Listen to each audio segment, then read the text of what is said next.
الرحمن الرحيم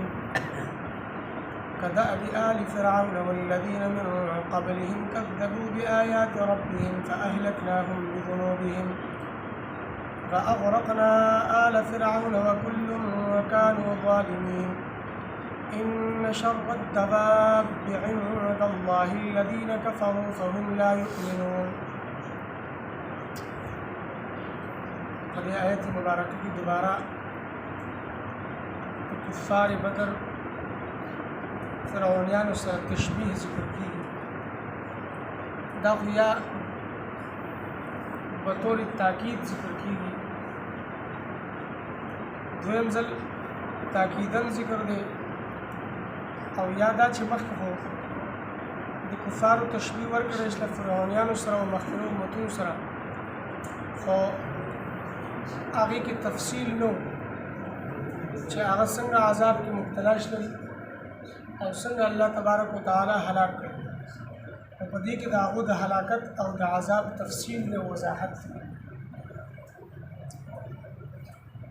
عقیده او عمل کې دا یو شان مخکینی او وروستنی،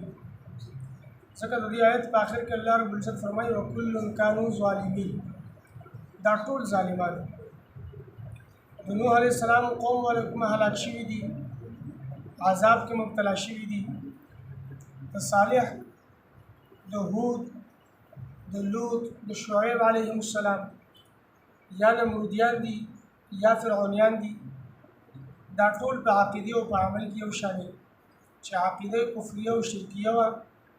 او عمل صالح عمل نو، اعمال سیئه یې کول، بد اعمال کول، ناکار عملونه کول.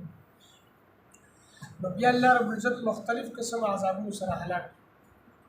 په چا باندې الله تبارک وتعالی د ګټو باران ورو، په چا زلزله راغله، په چا باندې اور وورېده، په چا باندې سیلاب راغی، او څوک الله تبارک وتعالی سمندر ته کوز کړل، دریاب ته کوز کړل او دریاب ته حکم وکړو چې دا په مخه کا او غرق کړل، لکه فرعونیان. کدأب آل فرعون والذین من قبلهم، د دې کفارو او مشرکینو چې کوم میدان بدر ته د مسلمانانو د مقابلې لپاره راغلي دي، د دوی مثال د فرعونیانو په شان او د مخکینو امتونو په شان چې چا منلې نه وه، نافرماني کړې وه، عقیده او عمل یې بګړاو و، فساد و پکې. کذبوا بآیات ربهم، د الله د آیتونو تکذیب یې کړی. الله د ټول مخلوق رب دی. رب ویل کېږي پرورش کوونکی ته، چې د مخلوق انتظام کوي او مخلوق لویوي، پرورش یې کوي. نو الله رب العزت د ټولو رب دی، د کافرو او د مسلمانو به. کافر نه مني او مسلمان یې مني. فاهلکناهم بذنوبهم، الله رب العزت دا هلاک کړي د دوی د ګناهونو په وجه باندې. فاغرقنا آل فرعون، او فرعونیان غرق کړي. په فرعونیانو باندې عذاب د اوبو راغی، الله غرق کړ. او د نوح علیه السلام په قوم باندې هم داسې عذاب راغلی، په هغو باندې باران ورېدلی او دوی دریاب ته کوز شوي. څنګه چې موسی علیه السلام او د هغه ملګرو له لارې جوړې شلې، هغو پرې تېر وتلل، نو وروستو نه دا ورسېدل چې ورسېدل دریاب ته داخل شول، ځکه چې تیارې لارې وي.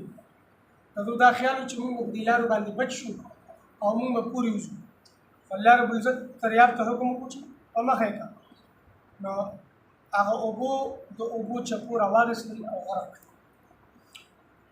په قوم عاد باندې الله رب العزت هوا راوستې وه، او 7 لیال و 8 ایام، دا هوا وه 2 ورځې او 8 شپې. دا په دوی مسلط وه، د دوی کورونه مضبوط کورونه وو، دوی ګټې تراش کړې وې او په هغې کې پکې به پاتې کېدل. الله په داسې هوا راوسته چې هغه د ګټو کې تن ننوتله او دا یې راووښتل او یو بل سره یې وچوي، دا یې هلاک کړل. او دغسې سمودیانو باندې الله رب العزت زلزله راوستله. شعیب علیه السلام په قوم باندې الله رب العزت اور وورو د وریځې نه. د لوط علیه السلام په قوم باندې الله تبارک وتعالی کاڼي وورول، ګټې پرې وورولې، دا الله هلاک کړل. او د پیغمبر صلی الله علیه وسلم قوم، قبیله، قریش، مشرکین مکه کفارو چې چاونه منله بدر ته راغلل هلته الله رب العزت د هغو دپاره عذاب د تورو وګرځول چې هغه د مسلمانانو او د فرشتو په تورو سره وولېږدل او هغه مردار شول وکل کانوا ظالمین دا ټول ظالمانو الله فرمایي په ځان باندې ظلم کو کفر او شرک لوی ظلم دی نو دوی کفر کو او دوی شرک کو کفر او شرک لوی ظلم دی نو مخکینی چې کوم هغه هم ظالمانو دا بدر ته چې کوم حاضر شي دا هم ظالمانو او د ظلم په وجه باندې الله تبارک وتعالی هلاک ان شر الدواب عند الله الذين كفروا دا چې کوم الله رب العزت هلاک کړل دا بدترین مخلوق او دا الله په نسبت بدترین مخلوق څوک دی الذين كفروا فهم لا يؤمنون دا هغه خلق چې کافران دي دوی ایمان نه لري دا د جانورانو هم بدتر دي بل ځکه الله رب العزت فرمایي اولئک کالانعام بل هم اضل د دې مثال د ډنګرو دی بلکې د هغو نه زیات ګمراه دي مثل الذين حملوا التوراة ثم لم يحملوها كمثل الحمار يحمل اسفارا بعضو الله رب العزت خر سره تشبیه ورکړي او بعضو سپي سره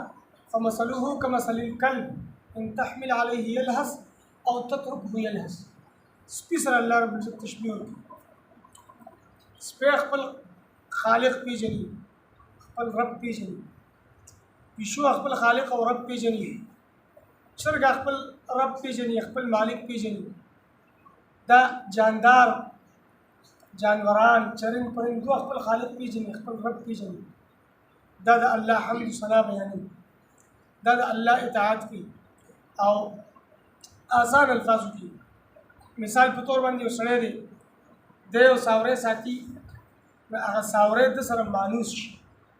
هغه د سره محبت کوي او دنه چې جدا کوي د ځان نه هغه د پسې خفه کېږي دی شړي ولی هغه بیا واپس راځي دی د کور وباسي خو هغه بیا هم د کور ته واپس راځي دا مالک دی هغه خپل د مالک نه پرېږدي د مالک پسې راځي دا مالک یې څومره هم ټکوي که نه نو هغه د مالک دا وول ټکول بد نه ګڼي دغه مالک سره دا انسان چې دا ذی عقل دی او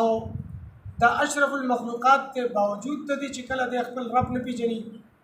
د خپل مالک نه پیژني خپل مالک نه اعراض کوي او مخ اړي نافرمانی کوي ظاهره د بیا د هغه جانور د پلیت او خبیث نوم بدتر دی د الله په ان شر الدواب عند الله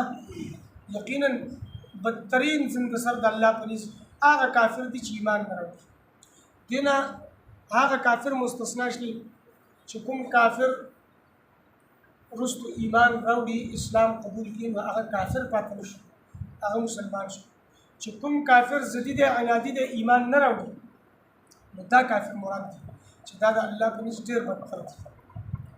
كدأب آل فرعون والذين من قبلهم مثال په شان د فرعونانو د دوی او د هغه کسانو چې د هغې نه مخکې کذبوا بآیات ربهم تکذیب کړو خپل د رب د آیتونو فاهلکناهم بذنوبهم پس موږ دوی هلاک کړي په سبب د ګناهونو د دوی